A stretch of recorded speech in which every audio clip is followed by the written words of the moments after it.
Ladies and gentlemen, people are upset with Donald Trump. Donald Trump is cheering on Vladimir Putin, praising him. I mean, at the end of the day, what is this really? It's just white people fighting other white people. That's all it really is at the end of the day, right? But yeah, they are. This is actually hilarious. You got a sitting president that's cheering on not his country, but he's cheering on the Russians. Ooh, this can only exist in America, boy. It only exists. It ain't nothing gonna happen to Donald Trump for doing this, even if people are condemning him for it. They ain't gonna do nothing to him. You haven't done nothing to him all this time. Trump praises Putin, leaving Republicans in a bind. Ooh, wee. As Russia prepared to strike Ukraine and the United States rushed to defend neighboring allies in Europe, former President Donald Trump had nothing but admiration for President Vladimir Putin of Russia. This is Donald Trump. He is pretty smart, Mr. Trump said on Wednesday at a Florida fundraiser, assessing the the invasion like a real estate deal.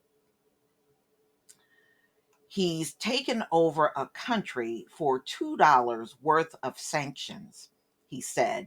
Taking over a country, really a vast location, a great piece of land with a lot of people. Oh, Donald Trump is you got to hand it to him for his words. And just walking right in.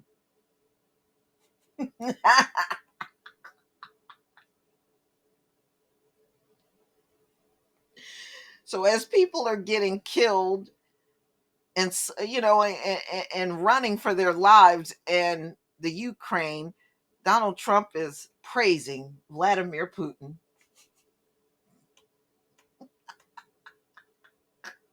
Historians call the remarks unprecedented.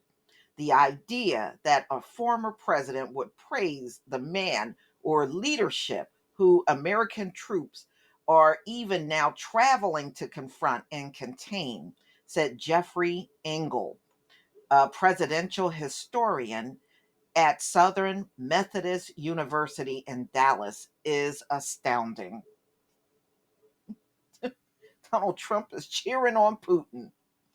Yet, Republican leaders, while condemning the invasion of Ukraine, stayed silent about the ex president's repeated praise this week for Mr. Putin, even as some Trump allies, from former administration figures to the Fox News host Tucker Carlson, amplified his Russian friendly views to the party's core. Foreign policy experts and Russia scholars said the apparent sympathy or towards Moscow from elements of the right raise questions about the influence Mr. Trump continues to exert over candidates seeking to tap into his base. The legacy of a decade old effort by the Kremlin to court American conservatives and the future of the GOP amid a backlash against the Republican led entanglements in Afghanistan and Iraq.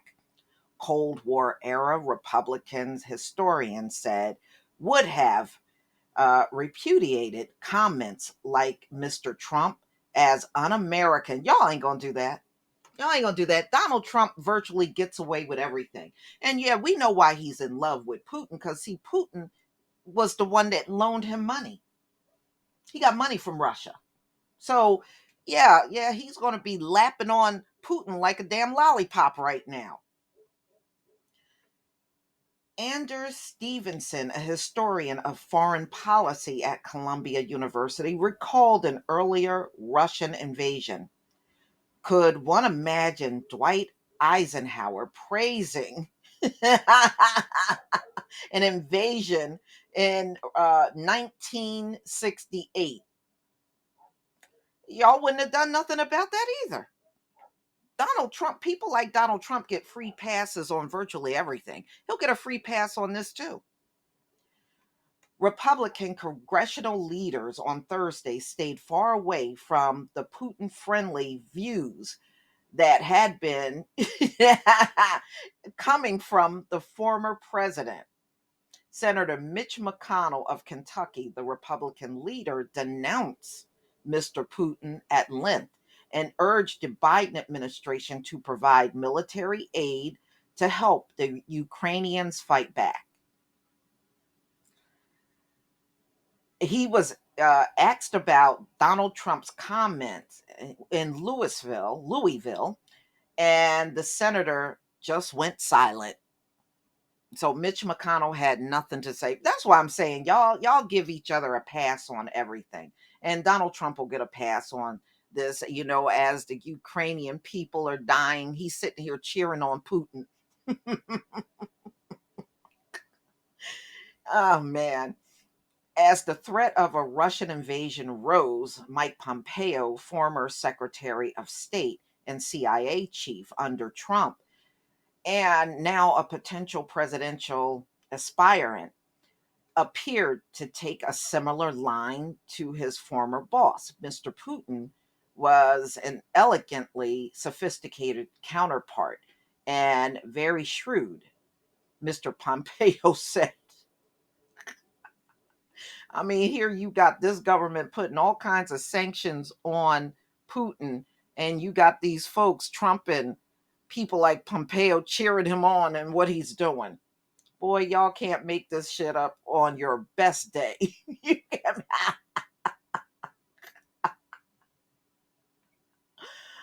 Oh man.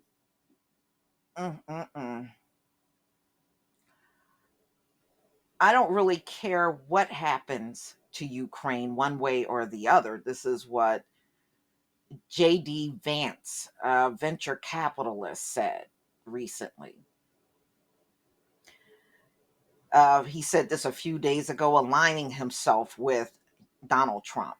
Yet on Thursday, he issued a blistering statement, both blaming elites for the tragedy of the Russian invasion and opposing further engulfing themselves in Eastern Europe.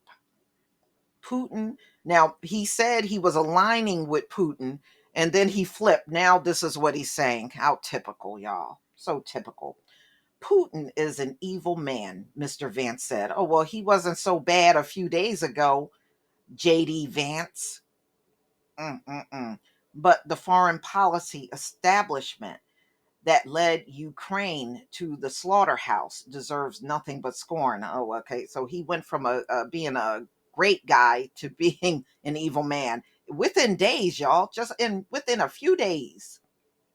Other Republicans across the country who are closest to the party base, House members and primary candidates, have often sought to deflect questions about their stance on Ukraine with answers that avoid breaking with Mr. Trump or agreeing with President Biden. Oh, okay. So y'all, a chorus of Republicans are arguing that the White House is worrying more about a distant conflict than about illegal immigration. Mm-mm-mm.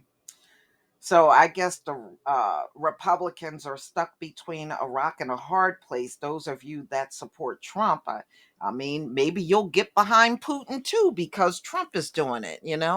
I wonder if the insurrectionists will get behind this. They got behind Trump on January 6th. Maybe they're in the background cheering on this invasion by the Russians too. This is just. Y'all tell me what you think.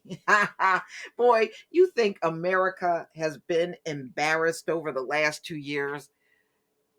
I tell you what, y'all are the people that keep on giving. And you know what, ladies and gentlemen, at the end of the day, we shouldn't be involved in this fight. We really shouldn't. These are the same people historically that have been starting the same wars are doing it now.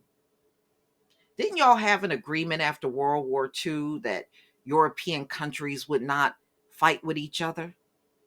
I guess maybe Putin didn't get that memo. Please leave your comment and subscribe. Don't forget to hit on the notification bell, and I'll see you on the next video. Peace, family.